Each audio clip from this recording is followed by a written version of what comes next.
But my parents thought I was crazy when I got into renovation, especially. Real estate, not so much. If somebody can do this relatively simply, I think if I can apply myself, do a little bit of reading, do some research, a little bit of trial and error will probably work out. And what's the worst case scenario? I can do it 4 times, screw it up 4 times for the same cost it would be to have somebody else do it. And so that's kind of how I got into renovation. Hey, thanks for being in the REC experience. I'm your host, Jas Takhar, with your girl, Elto. What's happening? Hey, how's it going? Good, girl. How's your week been so far? My week so far? Yeah. It's early in the week. Yeah, Just I know. getting started. We've had crazy weekends. Well, yeah, I shouldn't say that. What am I saying? I worked all weekend. You did. So did I. So did the rest of our team. We had a couple of condo projects that we launched to... Just a few. Yeah, just a few. I know we said we're not going to do more than one at the same time, but that changes really quickly when you get Simeon and I and yourself in a room. Yeah, we're yes people, so we tend to just take But I like more. that. I really do like that. The fact that we say yes. We're always, right at the edge of insanity. Mental breakdown. Mental breakdowns. Like going back to the yes people, I have found, and just with so many of our episodes that we've sat down with other entrepreneurs as well as business people, just saying yes and figuring it out afterwards is kind of cool, no? Well, I agree. I mean, as you were saying it, I said, well, I guess that makes us very entrepreneurial in that it's kind of like say yes to stuff, see if it works out. If not, rejig it. There, at least you learn something along the way. So. Right. And our intent is always really good because we want to make sure that we offer our clients the most exclusive opportunities, and sometimes they come out like right at the same time. This one here was literally across the street from each other. Yeah. So we really had no choice, but like we couldn't pick one over the two. Well, and especially when, both incentives for both projects are great. Yep. Locations are great. What do you do, right? So you let the clients decide and they pick kind of what best suits them. And that's generally how we do it. But makes for some long weeks. So if anyone is listening who's thinking like, am I taking on too much? I think if you are taking on too much, a piece of advice that we can give you is more. Get more. I love that. But also get help.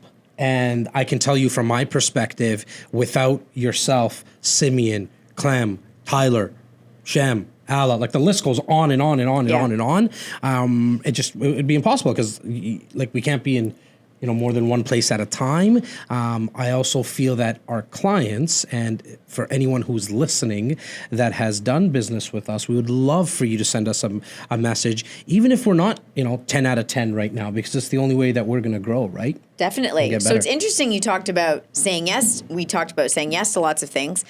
Talk to us a little bit about this week's guest.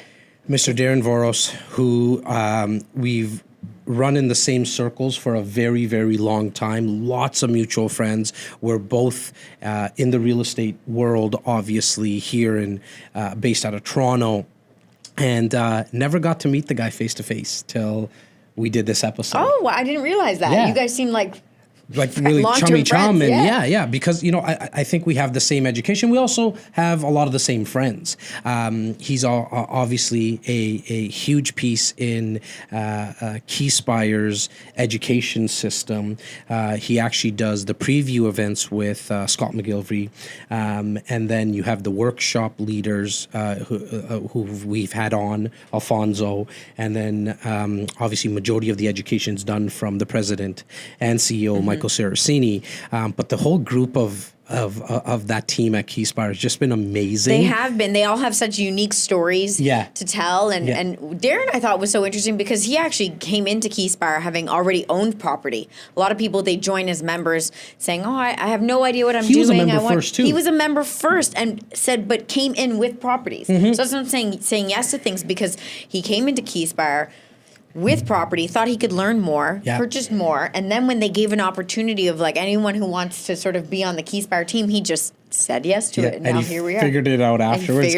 He was even saying that when he first started as one of the educators, he was really just speaking the system that Keyspire had, and then over time, talking about just saying yes, over time he started to really dive into his real stories and the amount of properties that he's invested in, all his failures that he talked a lot about in this episode. Some of his mistakes. I thought it was really cool as well that he gave us the live case study of his most recent investment, his triplex that he bought. I'm going to have to see this place. Yeah, I know. I can't wait to see it. We spoke about him being an actor, not only on TV, because he had a show on HGTV. He's on City Line. You probably have seen him. Well, that was sort of his passion at first. Yeah. So it's always funny. We talk about, like, do your passion, but at the same time, be open to experiences. So here's a person who wanted to be in acting, who was in acting a little bit, and then now is, like, you don't picture that, really. I've even seen him in plays in Toronto. He was you thought maybe you did see him. He was Anna Green Gables, as well as School of Rock. School of Rock, here based out of Toronto on King Street there. And just his work ethic, you can tell where the work ethic comes in, because I think it's like 6 out of 7 nights you're on stage or rehearsing. But very smart. What he found is that during the day he had some time, and he used that time to go invest into real estate. And now he has a lot more free time because his properties are paying him his salary. Well, and he's also used that kind of passion. Well, now he has, like you said, properties paying his salary. Now he can do other things. But he used his passion. Yeah. It came back. Like now, being on TV and whatnot. So he still gets to do something he loves. Yeah. But now he actually gets to make money. Yeah. And he just talked about some certain renovations you can do. As always, guys, give us your feedback on this episode and any of our past episodes. It always means the world to us. Alto, as always, thank you, girl. You bet. Appreciate all your efforts and hope to see you guys soon. Enjoy the show. Why did you look at me when you said it? We have no clue. But Laura gets really weird sometimes. Enjoy. I just said enjoy. I'm just speaking. You can say enjoy the show. And then I waved. I did my bye and you can say that, but why are you looking at me? Look at just go like this. Oh, Lord. REC Experience presents Real Estate, Entrepreneurship, Leadership with your host, Jas Takhar. The REC Experience podcast is now on air. Hey guys, I am so pumped out about today's episode because my guest, who we run in a lot of similar circles, but we've never been this close to each other, and I'm really going to get to know my guest today a lot more. A lot of you have seen him and or heard from him on TV, on radio. My guest today is none other than Darren Voros. How are you doing, my friend? I'm doing great, man. And I did good with your last name, right? You nailed it. It's perfect. Awesome. Yeah. For the guys and the gals and listeners and viewers that don't know you, Darren, who are you? What do you do? Give us the straight goods and give us the story. All right. Well, we'll talk specifically more about real estate today because I think that's your audience. A little bit of everything. I mean, I tell people now I'm a full-time real estate investor, which I am so excited about. I'm also a general contractor, so I've got a bit of a skill set there. Mm-hmm. That's what kind of takes me to City Line and took me to the goods. And I was a contractor on HGTVs, Save My Reno, some other stuff like that. So that's sort of that part of it. But I really think of myself now predominantly as a full-time real estate investor. So you originally, were you full-time contracting? Like you were general contractor? I did it for a little time, but to be honest, I didn't like it. I didn't like working for other people. I found it very difficult. Just expectations were never quite aligned. And you're sitting there trying to tell them like, a 4-foot vanity is not going to fit in a 5-foot bathroom. Like work. That's not going to happen. Yeah. And then they're like, but can you make it work? I'm like, no, I can't make that work. So I just found that working on my own projects was great. I love that. Okay. But, as you start to build any business, you want to be able to step back and you want to be able to manage. Right. And I think, one of my favorite expressions is you want to work on your business and not in it. And so that's where I'm sort of transitioning out of physically swinging the hammer and getting into more managerial duties on my business, especially, and trying to, scale it essentially. I always like to ask this question, and we're going to talk about real estate and entrepreneurship, all the things you're doing personally from an investing perspective, but you're on a lot of stages of recent and educating the masses essentially about investing into real estate. What were you like? What was the school Darren? Like, were you like a guy that went to class, studied, and Well, I have a background in musical theater. I don't know if you know that. I didn't know that's this. my previous life. So I worked 15 years professionally in musical theater. Okay. And here in Toronto? Singing, dancing, acting. Wow. So I did some big shows in None Toronto. of the TV stuff is easy for you. Now I get it. So I did We Will Rock You here. I did Hairspray. Actually, I've seen We Will Rock You. Yeah, you probably saw me. Okay, go on. Yeah. So that was 15 years of my life where I was like literally on stage every night, 8 shows a week. And so the transition to being on stage now with delivering educational elements is for me was an easy one. And I think it was just around switching the content essentially and just knowing the difference between an audience that literally claps after everything that you do and then a real estate audience that kind of sit there and waits till the very end and then they might give you a clap if you're lucky. Yeah. And so were you going, like you said, seven nights in a row with 6 days a week? We did 8 shows a week.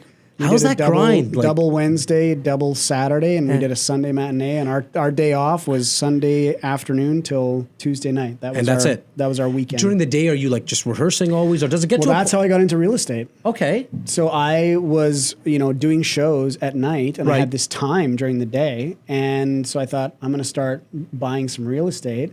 And that's how I got into contracting too, because I was buying these fixer-uppers. Okay. And so I would, work 6 or 7 hours on the job site, and then I would go in and do the show at night. That's so cool. And that was nice because I had that income coming in from theater, but I also had my days off and I could spend some time working on projects. Was that like, did your parents or uncles or family members, like where did the real estate thing come from? That, like my parents are not into real estate really. They are now because I'm investing with them a little bit. I've brought them into a couple projects, but they were never, they dabbled a little bit. They tried to flip a property. They tried to have a rental. Both of those, in fact, I talk about them a little bit when I'm speaking on stage because they were so close, right?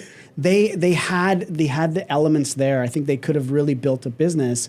But I talk about them in the sense of, we talk about information, education, and implementation in terms of like the real estate scope. And if you want to be excellent at anything, you got to do all 3 of those things. Well, they went from information to implementation. Got it. Right? They didn't have a system. Right. They just kind of went out there. They dabbled in a couple things. They didn't have much success. And then they thought, well, that wasn't successful. We're not going to do that anymore. And so that's why when I teach now, I talk about information to education. Education is great, but that alone is not enough because you could analyze the market. You could show me the best deal on paper. See it all the time. But if you can't pull the trigger, well, you can't make any money, right? We say it all the time. It's not the knowledge is power. It's the use of it that's actually power, right? And so, like you said, investors will analyze it. Can I get the last 100 years of appreciation and just from that corner of walk and don't walk and give me the stats around it? But like, yeah, sure, you can look at all these stats, but if you don't do anything and just pull that trigger, what good is it, right? Or like I say, you do that, you try a couple things, don't have much success because you don't have a system, you don't have the education to back it up. So they really were not, I mean, they've owned their home, they paid it off very early, which was good. They were kind of that mentality. My parents, the same thing, yeah. And that, and now later on in life, it's funny because now that they're retired, now they're getting back into real estate investing through me, and I think they're seeing a totally different side of it. Did they think you were crazy the first time you you made mention of like maybe doing a refinance or something? Like, what are you talking about, son? Well, renovation too, right? Because they were like, you don't know how to do anything. And I was like, you're right, I don't. But I and this sounds kind of bad, but I think, I saw the types of people that were coming through the door. Right. And I've worked with amazing tradespeople that are highly educated. They just on the first couple job sites that I worked on, the intellect level didn't seem to be super high, and I thought if somebody can do this relatively simply, I think if I can apply myself, do a little bit of reading, do some research, a little bit of trial and error, will probably work out. And what's the worst case scenario? I can do it 4 times. Screw it up 4 times for the same cost it would be to have somebody else do it. And so that's kind of how I got into renovation. Right. But my parents thought I was crazy when I got into renovation, especially. Real estate, not so much, but that was just on the first property. When I got into property 2, 3, 4, 5, 6, now they started to be a little bit like, are you sure you want to take this much risk? What was the first property that you did? First property I ever bought was in Alberta. Okay. I bought a brand new build. Okay. A friend of mine. Were you living there or just? No, I mean, that's where I grew up. Okay. I grew up in Edmonton? Red Deer, Calgary? Alberta. Red Deer? Oh, okay. Just my partner, Simeon's from Red Deer. Is he? Yeah. I don't know exactly where, but That's somewhere crazy. in Red Deer. Yeah. So I bought a new build. I was working on a show in Charlottetown that summer. Okay. I did Anne of Green Gables that summer out in Charlottetown. So I played Gilbert. I bought the house. I came back after 4 months of doing my contract out there, and the house was done. Upstairs was done by the builder. Okay. And my plan was that I was going to develop the basement. Sure. And then sell it, make some money, move on to the next one. Okay, but that didn't happen. That didn't work out so well. Can I ask what happened? Well, tradespeople started not showing up. And so then I started stepping in and doing a few things here and there. I mean, everything went as close to plan as possible. The only issue was that when I finished, I bought the house for a 120. Okay. Spent 30 on the reno. I was in for 150, and I was trying to sell it for 175. Okay, I was makes hoping to sense. make Good plan. $25,000 profit in a couple of months. Pretty reasonable. It wasn't. Yeah. Yeah. My expectations were aligned. The problem was. I mentioned I bought the house from a builder. Yes. Well, you're in a brand new neighborhood, and there's lots available everywhere. So why would anyone pay me $175,000 Right. when they could go directly to the builder and for the same cost, they got to customize their own floor plan, paint, cabinets, countertops. So I couldn't sell the property for what I wanted to. Right. So then it was, do I sell it for a loss or do I figure out a different way to make money on the property? Right. And that's when I thought, you know what, maybe I'll rent it. Okay. I did a refi. Yes. So I pulled some capital out, not all of the money that I had into it, but I pulled some out. I started renting it. Yeah. Had a terrible experience with my first renter. Had to evict him. Couldn't have gone any worse. I know. I love it though. Yeah, I had You to learned evict so my much on your first first tenant, property, and then the tenant after that was great. I rented to a corporation. Okay. That put their workers in, and they were in and out for 4 years. They paid the rent. I had a property manager that looked after everything, and that's when things started to sort of make sense. 4 years later, the market in Alberta was screaming, and I put an ad in a newspaper. Okay. Sold it for my full asking price 24 hours after I listed it. And I had this new sort of money to play with, and that's when I came to Ontario because I was working out here. Right. And that's when I started investing here. I love that you were able to take that first leap of faith, right? That action. It was scary. How many people do you know right there that are just so scared? And you said it, man. It was scary, but you still did it. Well, and then I got to, Toronto, and I think a lot of my friends were looking at me because when I started buying, I bought a condo and I bought my house in the Junction. Right around the same time, I bought a house in Niagara-on-the-Lake. So I had 3 properties all of a sudden within a pretty short period of time from that one property that I bought in Alberta. Okay. And then I've got friends asking me, like, how did you do this? And I said, well, the thing is, I didn't buy in Toronto because I couldn't afford Toronto. Right. I bought in a market that I could afford and that made sense for me. And then I let it build, and then I took that money but I invested.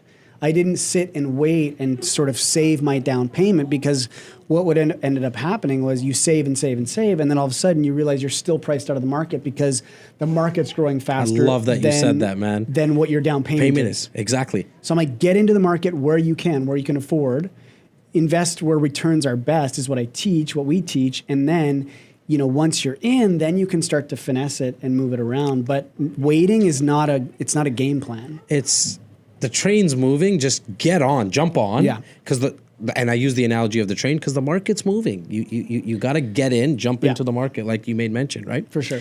So, what strategies? And definitely going to talk about the property injunction and what you're doing there. Yeah. But what's some strategies that our investors now can you can give it some advice on that you're seeing like good returns are coming out? I think like I've always been sort of I've bought a lot of bungalows, a lot of duplexing, triplexing, things like that. I mean, anytime I can do multi-unit, for me has been a great strategy. What do you like? Like, what do you like about multi-units? I think the nicest thing that I like is the fact that obviously you've got the uptick of 2 or 3 revenues on one property, but you still essentially have a single family dwelling, which is a really easy sale when you want to liquidate. One roof, one furnace. You got the set of windows that you have. And it looks like every other house in the neighborhood, right? Except that if somebody wanted to come in years from now and say, I'm going to convert this back to a single unit, there's opportunity there. Do you manage it yourself too, Darren? About half my portfolio. No, that's not even true now. Probably a third of my portfolio. The stuff essentially right in Toronto, I manage. It makes it easy for you. And then the stuff that's out. I mean, even Hamilton, I have property. Newmarket, I have property. I don't manage any of that. You know, there's somebody who's listening who says, there's no way I would get a property manager. I'll do it myself. And if it's an hour away, I'll deal with it. Like I tell them all the time, guys, there's time. There's cost to your time, right? For sure. And just property managers, good ones, and you got to obviously vet them out. They know the process of evicting a tenant, finding a tenant. Yeah. I mean, headaches you had, I'm sure, right? And build it into your cash flow. Right. Like, I never understand that when people are like, I can't afford it. Well, I'm like, well, then you're buying the wrong property. Because if you can't afford property management, you haven't allowed for it then, right? And so I always say, yeah, it's your time. And you, like sort of what I said at the beginning, you can't manage all your properties and still step back and look at everything objectively and try to keep building your business because you're going to be so busy going to Home Depot to get parts to fix a toilet. Exactly. That's what you're going to be doing. You said multi-family units. What else? Well, now I think I'm really into multi-unit. Okay. Because I think you're talking like 5 doors and above. Yeah, okay. I think anything essentially that gets into commercial residential, right? And I think that's when you look at the numbers on it, it's more time and energy for one transaction. But if I can pick up 12 doors with one transaction, I much prefer to do that now in terms of it just makes more sense. And your cost per unit comes down. Your cash flow is usually better. Financing is easier. They're not financing Darren or Jas. They're looking at the property, right? Property, right? So that's sort of the direction I've been moving as of late. Anything out of the aside from actual properties into the passive world, like mortgage investing? Yeah. I've done both private lending and land development. So what would you suggest? Like if someone's listening right now, Darren, like if it's giving them less than a certain percentage when it comes to private lending, don't even look at it. I think anything under 10%. Yeah, so that's the number that I always talk about. Yeah. And I mean, 8, you could do 8 if you really wanted to, but I think there's so many opportunities out there. In fact, I just had a contractor who sent me a text today. He's like, hey, I'm looking for some private lending. Do you know anybody?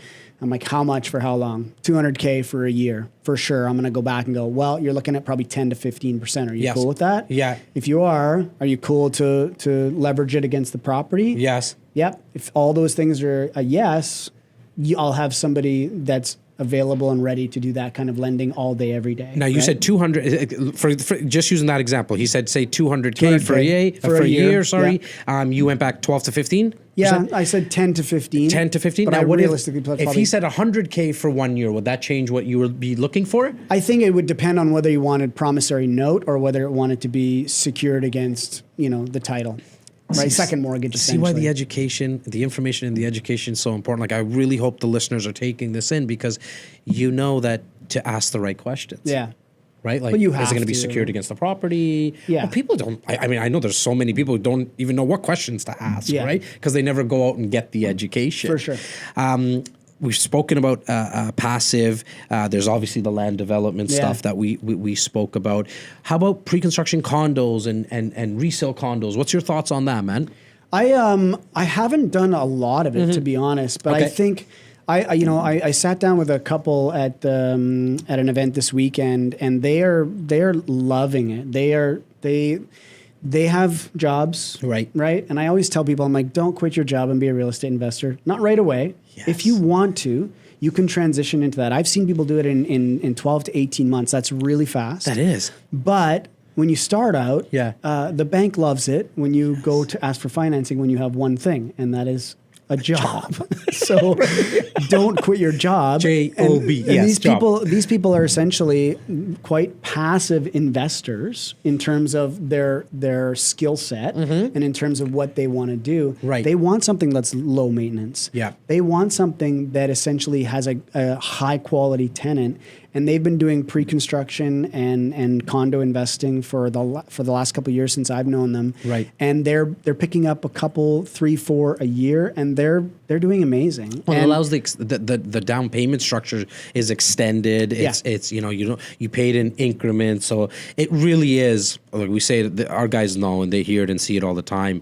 it's a very boring investment. It's like watching paint dry. It is, but it should be. Investing should be boring when you're really doing it properly. Right. Warren Buffett said it, right? Like, he wants his lifestyle to be exciting, but his investments to be very, very boring. Absolutely. Talk to me about the triplex you're doing in Junction, man. Oh, boy. It was a epic project. Okay. I've never done a infill project of this scale. So we bought a house 2 years ago. I have two partners on it. Okay. Great guys. They've been amazing throughout the process. The city of Toronto. They might be listening. Yeah. I don't know. Anyway, I'll say that it was a complicated process that took a long time. Yeah. It took us about a year to get building permits. Okay. Why so long? Like, there's a lot of people who's watching this. So why does it take so long sometimes? Because of the building parameters in terms of the zoning bylaws. Yes. The zoning bylaws are so restrictive that, for instance, going in and building a triplex in the Junction, we were within our rights when it came to the building length and height and all that kind of stuff. With the moment that you're outside of one zoning bylaw, for instance, gross floor area. Yep. Right? Mm-hmm. Gross floor area says you can only have a certain amount of developed space on the lot.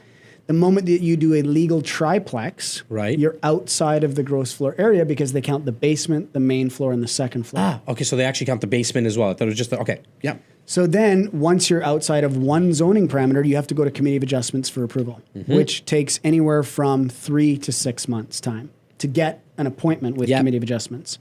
Then you go to Committee of Adjustments, and if everything goes well, you have another 30 days that someone can appeal, and then after that, you can apply for your building permit. Okay. Then, if everything goes well with your application for your building permit, you might get a building permit in 6 to 8 weeks. That's my general experience with City of Toronto. Okay. If, and this is what happened, we had a neighbor show up saying we don't like the design. Like next door neighbor or just in the next door neighbor? Okay, go on. They were really lovely, nice people, but they said, and they made a good point. They said your building is going to come back too far, and it's going to cut out some of the natural light from our back room. Yep. I said you've got a valid concern here. Yes. What we'll do is we can redesign. Yes. We can put the decks on the back, which will overlook the park, which I was kind of for in the first place. Okay. And that way they get their natural light. But you know what that means? We got to go back to Committee of Adjustments again, which took another 3 to 4 months. So the entire process was essentially a year before we got building permits. Then we tore the house down. Yeah. That was really fun. And then we basically started building a brand new triplex, which is, you know, it's the building code for a triplex is so different than a duplex. Talk to me about that a little bit. So, you know, it's just, you know, you start getting into more of a commercial setting. Okay. Right? So we have a non-combustible wall between us and the neighbors. So that had to be a structural steel wall. Okay. Anything in that wall cannot be combustible. So that's where our kitchen and some of our bathrooms were. Non-combustible plumbing, all of these types of things. So that just adds costs, time, everything like that. The fire separations between the units. I mean, this thing is built so well, and I love it. It's going to be an amazing property for, you know, hopefully the next 50 years. But the process, just because of that legal triplex element, is that much longer. So what stage are we not exactly like? Completion. Completion? Just congratulations. Just closed the building permit the other day. And so now you're going to start renting it out? You're not living already rented. Already fully rented? Already rented, yeah. And that's what I really love. And my listeners and viewers know I'm biased because I'm born and raised in Toronto. Yeah. But this is what I love about Toronto. How long did it take you to rent out those 3 units? You know, we didn't even advertise. So I told you I have 2 other owners on it. Yes. They're living in one of the units. Okay. They live in the upper unit. We call it the owner's suite. We did a few upgrades up there.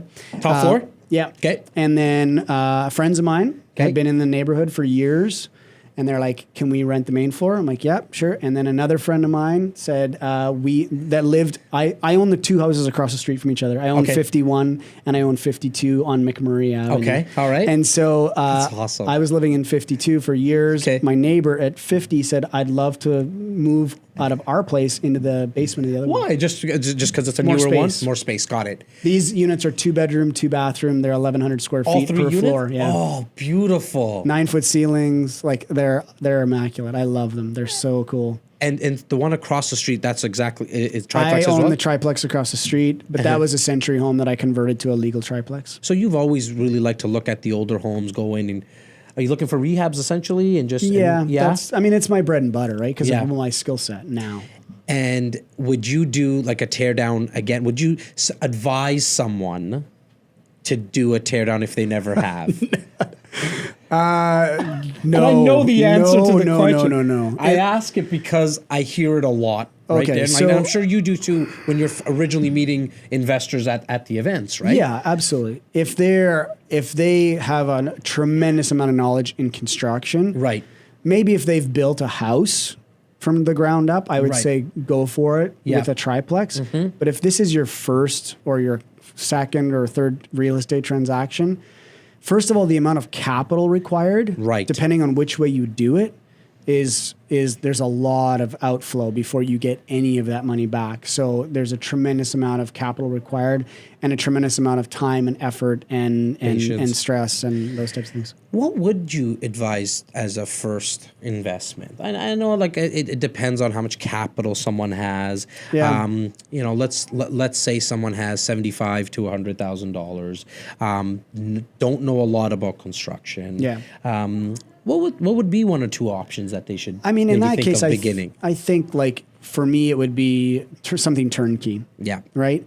There's a tremendous amount of opportunity out there to get into the market, right? With pre-construction condo, something like that, or something that's already existing.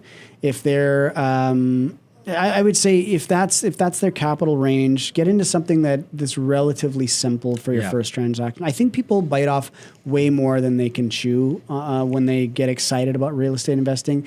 And hey, I watch HGTV too. Yeah. And a good friend of mine, Scott McGilvery, Scott makes it look easy. Yeah, he does. And the shows make it look incredibly easy. But renovation and those types of opportunities are hard to come by, for one, especially in the GTA. Mm-hmm. And also they're incredibly difficult in terms of the skill set that's required. So I always tell people, they make it look so easy on TV. It is not the same in reality.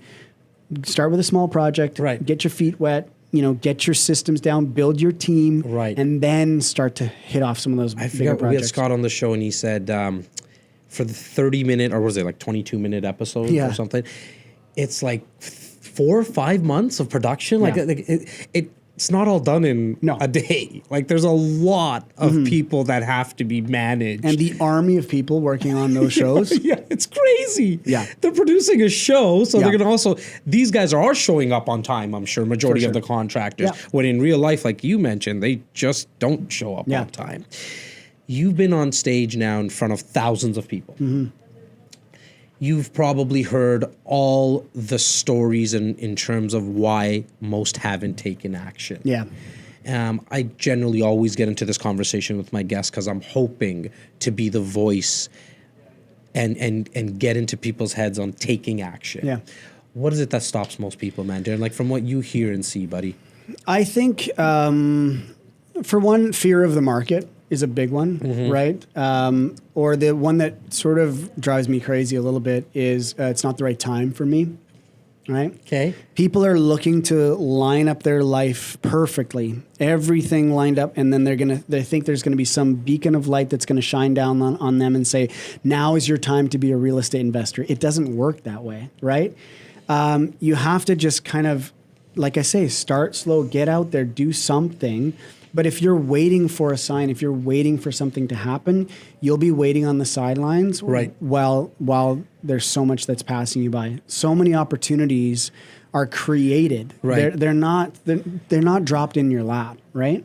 And the most successful people that I know, they go out and create opportunity after opportunity, right? So I think that for people, the two biggest things are, I think the market is going to do X and I'm going to wait for that. Right. And I say, okay, you go ahead. Right, and it's just that never happens. It doesn't. It doesn't happen. Well, I love. And then what's the information that's backing that up too? Right. That's what I always like to challenge on. Why is it that you think that the market is going to collapse? What do most people say? I'm curious because you're in front of so many.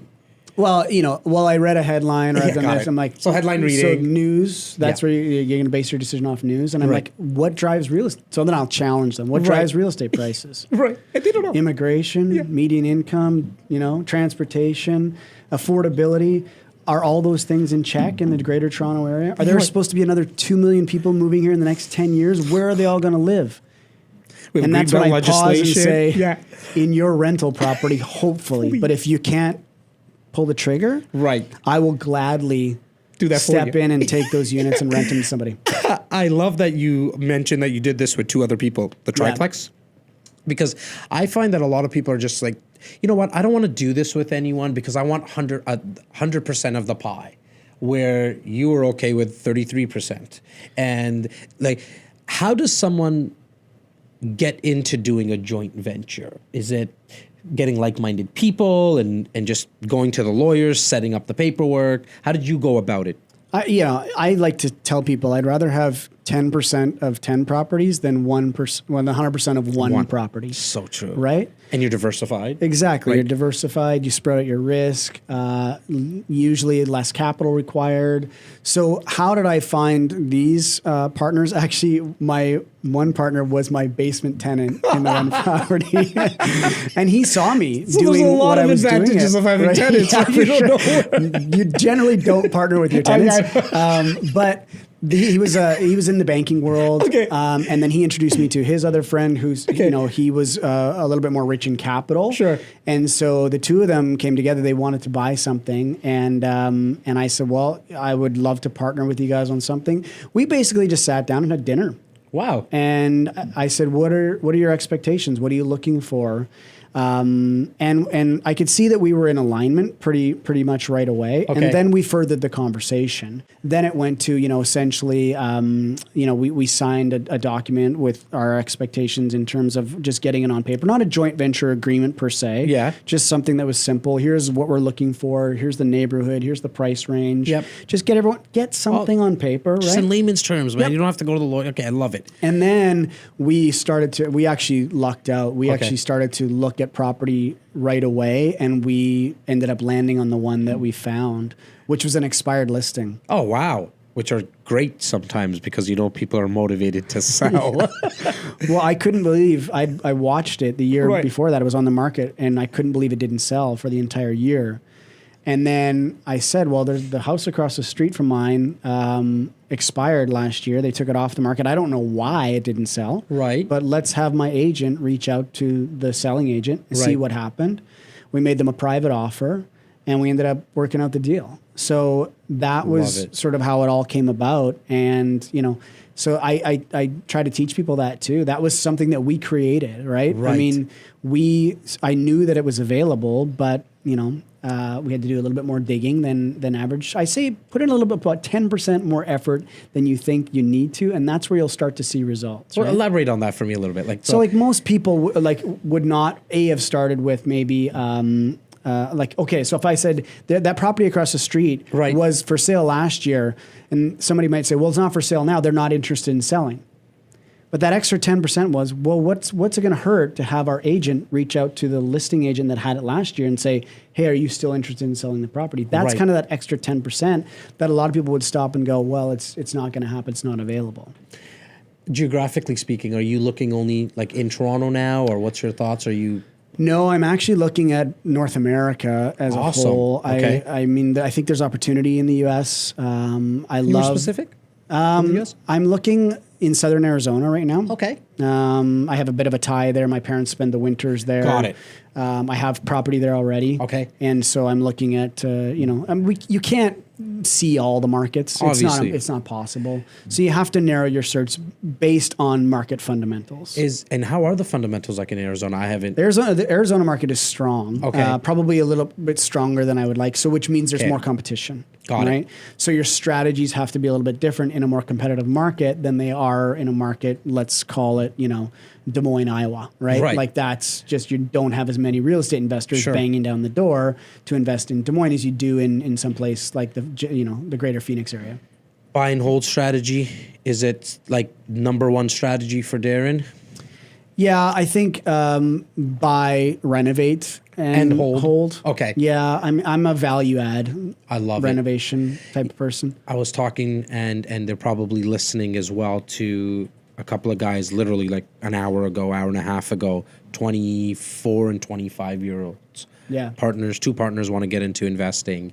And the amount of times they said to me, man, Jas, how do we do this quick? Like, how do we get them, how do we buy into real estate, invest into real estate, and turn a really quick profit? And my question to them was, what's the rush? You're 25 years old. Yeah. Like, you're going to work your ass off for 10 years, and you're going to wake up and be 35. Like, do you think 35 is old? Like, 35 is still very, very young. I find that, especially the younger generation, they're just so impatient now. One of the first things I say when I speak is the fastest money you make in real estate will be the least amount of money you make in real estate. Oh, I love it. Because it's so true. Remember my first house I was talking about earlier? Remember I was hoping to make $25,000? Quick, flip it. Yeah. Well, guess what? I held it for 4 years. And when I sold that property in the 4 years, I ended up getting a check for, by the time we paid down the mortgage and I had cash flow in the accounts, the market had appreciated. Right. I got a check for $175,000. And that's where I took that check and bought 3 properties essentially within 4 years. And that's where you start to see exponential growth in your real estate portfolio. And that is when you get excited about waiting a little bit. And like you say, 25, that's when I started, 25. Okay. And I got to tell you, this is the first year. Right. One of my reasons I got into real estate is I hate winter. Okay. And I was like, I'm not spending any more winters in Canada. Okay. This was the first year. I started at 25, 43 I am now. Okay. And this winter, I packed my bags at the end of December. I left, and I just came back at the end of March. And so for me, it took some time. But guess what? Now I'm kind of living out what I was hoping to live out, where that thing where I get to essentially spend my winters out of Canada. And real estate afforded you that? The number one reason I've been able to do that is because of real estate. And I have a funny feeling, you at 43, and man, I didn't think you were 43, but you're looking great. Thank you.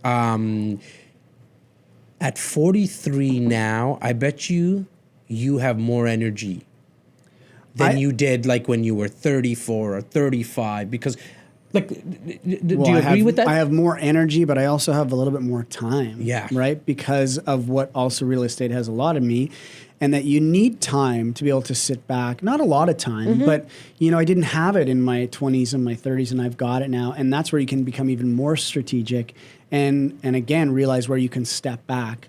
Hire people to do what they do. Right. Right? I don't try to sell properties. Yeah, and I don't try to hang out any pictures. I didn't hang this white here. Like, I couldn't even do it if I tried, buddy. Like, you know what I mean? Yeah, I get it. Go with your strengths and hire people to do what they do, right? And then, focus your time and your energy on what you do best and let the people around you. Yes, I could save $1,000 by laying flooring myself. But guess what? That takes 14 to 20 hours of my time. I could be doing something else, So there's that time versus cost thing that you always have to analyze. And I say people don't rush into things when it comes to real estate investing. Take your time. Real estate, I always say it's get rich slow. Yes. I hate the word rich. Oh, but, man, you're the same as me, because I say the same line. I know. I'm like, but every time it comes out of my mouth, get wealthy slow just doesn't have a nice ring to it. But you got to think of something, man. Yeah. Because I agree with you. It's a get rich. Create wealth over time. I like that. I think is what I like to go back to. But real estate it's not a quick game. And if anybody tells you that they can show you how to make $1 million overnight, run away. It doesn't exist. Right? Just run away. Yeah. You're a full-time investor now. Are we going to see you in plays soon? I think I've hung up my dancing shoes for a while. Yeah, I don't know. Darren, I like to close these off, buddy, with one tip, and it could be from to a real estate investor, listener, viewer, an entrepreneur, a leader, someone who wants to get into acting. Whatever Darren's tip is, you get to close off the show, brother. Oh boy, I think, and I put everyone on the spot like this. So yeah, no, that's a hard thing. Like, it's a hard question, I think, and it's so hard for me to narrow what I've learned over the years into sort of one piece of advice. But I think if I could go back now and look back at my 25-year-old self, the biggest piece of advice that I would give myself is, don't be afraid to take some calculated risk and just jump in there and do it, and then work your ass off. Like, I love it. You've got to work hard. If you think also that anything in life comes without working hard, you'll be sadly mistaken, because get in, take some calculated risk, and work your butt off, and you'll see results happen over and over and over again. Doesn't matter what business you're in, whether it's real estate or in acting, it was the same thing. I'm sure. Right? Well, 7 nights and like that's crazy. You just got to get in there and do it and work your butt off. Darren, thank you so much for doing this with us. I'm so appreciative of your time, buddy. I'm going to make sure we get all your social handles, everything out there. You guys can catch this guy on Cityline. How often is that coming on? I'm usually I'm on Cityline about once a month, sometimes a little bit more depending on my schedule. Awesome. And I'll make sure that my team puts everything out. Thanks again, Darren. Yeah, really thanks for having me. It was thanks really a pleasure. Awesome. Take care. This has been the REC Experience Podcast with Jas Takhar, an REC Canada production. Hey guys, thanks so much for watching the REC Experience. Please make sure to subscribe, like, and share. Click here to watch and experience more videos from REC.